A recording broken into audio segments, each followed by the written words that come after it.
कहानी है भीम और दीपक, दो दोस्तों की जिन्होंने ऋषिकेश में एक ऐसा आकर्षक स्थान बनाया जिसमें आज दूर दूर से पर्यटक आते हैं। ये कहानी है दो युवाओं की लगन और मेहनत की। स्वागत है व्हाइट वर्ल्ड एक्सपीडिशंस में।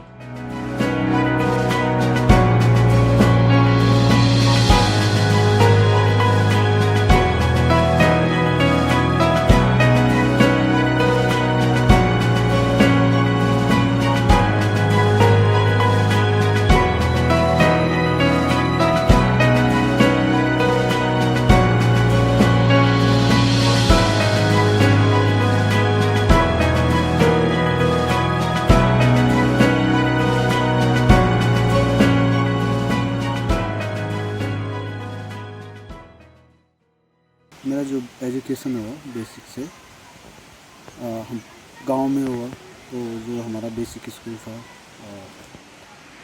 आई थिंक एक टीचर था हमारा और 150 बच्चे पढ़ते थे हम लोग।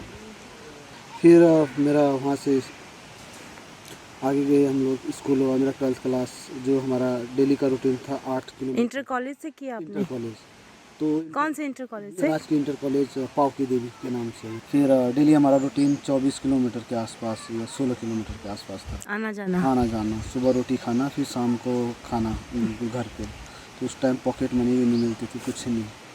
आई थिंक महीने में 10 रुपये जब हम मिलते थे उसी में तो काम चला रहे थे। मैं पहले कैटी चलाता था, तो कैटी में मेरा काफ़ी अच्छा निशाना था। मैं फिर देहरादून गया जसपाल राणा शूटिंग अकेडमी में। तब मैं 18 साल का था। मैं लोगों को देख के होता था। अच्छा। तो गुलाल चलाते थे हमारे साथ के बंदे, तो गाँव में चलाते हैं बच्चे। सन 2008 मार्च में अप्रैल में मेरे पेपर ख़त्म हुए। तो फिर मैं यहाँ राफ्टिंग कंपनी में लग गया, एक एडवेंचर फन में। तो 3 महीने एज ए ट्रेनिंग गाइड मैंने काम किया। फिर उसके बाद मेरे पापा ने मेरे को शूटिंग अकेडमी में डाल दिया, जसपाल राणा शूटिंग अकेडमी में। तो मैं वहाँ पे तब सारा काम भी करना होता था मेरे को, फ्री ट्रेनिंग थी मेरी। तो फिर मेरे को ऑफ़र आया 15 जुलाई सन 2008 को कि आपको दिल्ली जाना है। कि मैं खुश हुआ कि जसपाल भैया के साथ जाना है। 2008 से उनके साथ और सन 2016 तक मैं उनके साथ रहा। तो मैं उन्हीं के साथ था, राणा जी की तो गवर्निंग बॉडी उन्हीं की है अधिकतर, उनके लोग हैं उनमें। तो उनके जानने वाले भी, तो मैं उनके साथ रहा तो ईजी हो गया मेरे लिए। तो जैसे नेशनल की डेट आती थी तो फॉर्म भरना पड़ता था और अपना इवेंट उसमें फॉर्म भर के अपना इवेंट लिखाना होता था कि कब हमारा मैच है, कब है मैच करना है। उसमें क्या होता है कि जैसे एनआर मैच है तो 400 में से आपको जूनियर कैटेगरी में 345 आपका क्वालिफ़िकेशन था। अगर आपने 345 मार दिया 400 में से तो आप ऑल इंडिया के लिए क्वालिफाई हो गए। अगर आपने जितना हाईएस्ट स्कोर मारा 400 में से तो मेडल मिलेगा आपको, और जितना क्वालिफिकेशन मार दिया आपने तो ऑल इंडिया के लिए जाओगे। ऑल इंडिया में फिर स्कोर था 350 था, 400 का मैच होता है, वो क्वालिफाई करना होता था। फिर उसके बाद 600 में से 520 स्कोर होता था।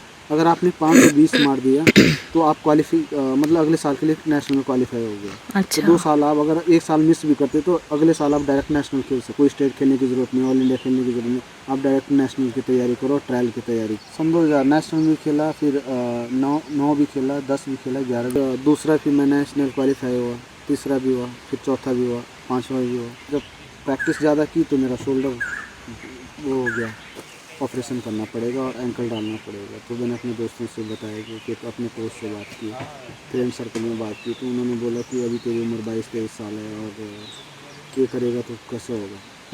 फिर मुझे शूटिंग छोड़नी पड़ी। तो मैंने फिर कोचिंग लाइन में नेशनल राइफल एसोसिएशन का कोर्स किया एज ए ट्रेनर। तो मैं फिर कोचिंग देने लग गया।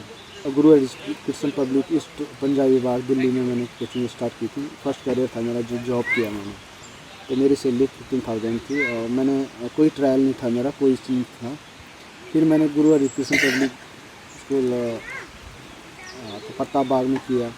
फिर मैं 2 साल में जूनियर शूटिंग टीम के साथ रहा एज ए सपोर्टिंग स्टाफ।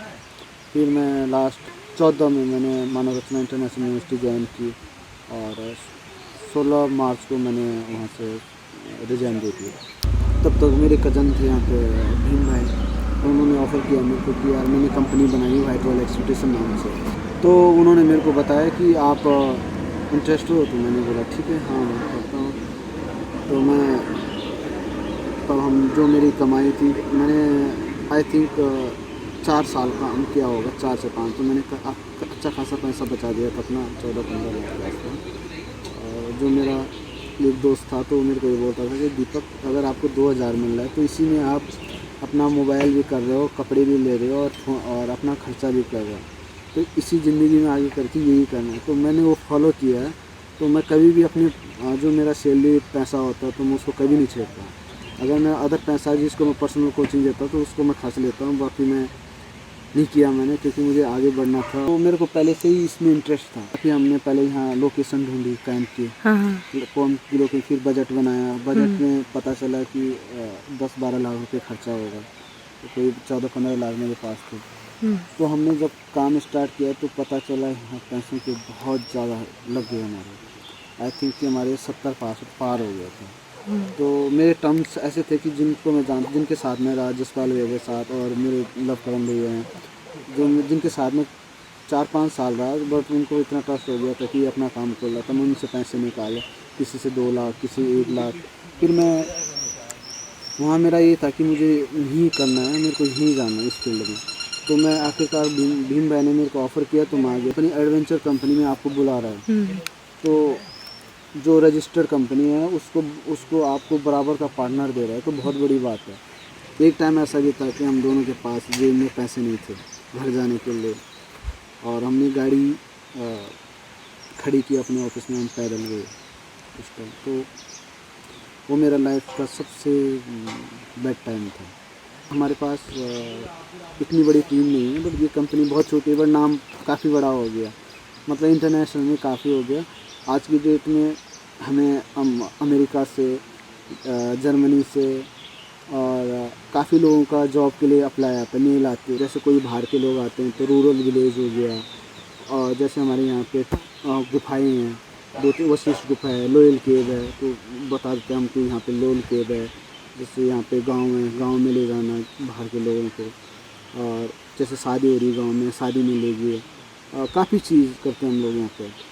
और हमारा नेक्स्ट टारगेट है कि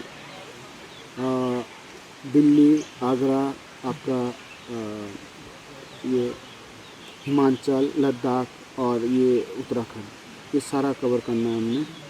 और ट्रैकिंग हो गया, और साइट सीन हो गया, प्लस रिवर एक्सपीडिशन हो गया। यहाँ पे 15 से 20 एक्टिविटीज़ करना।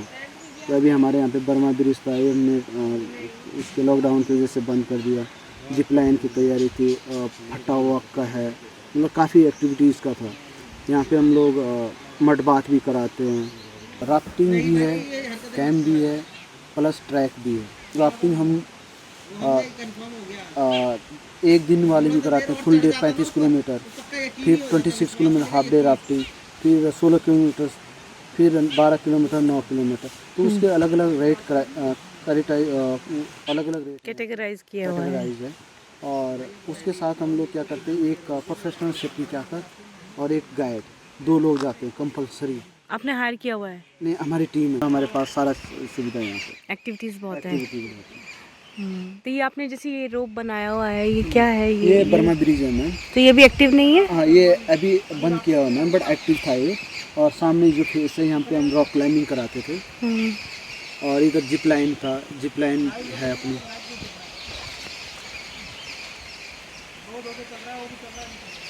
एनिवर्सरी की कैंप की, और ये हमारा 6वीं एनिवर्सरी थी। अच्छा। तो ये 31st भी है और एनिवर्सरी भी है, तो इसलिए अच्छा लगता है कि हाँ हम लोग 6 साल कल पूरे हो गए। हाँ 6 साल कल पूरे हो गए, और हम लोग केक सेलिब्रेशन करते हैं उस दिन, और सब गेस्टों के साथ, तो मज़ा आता है।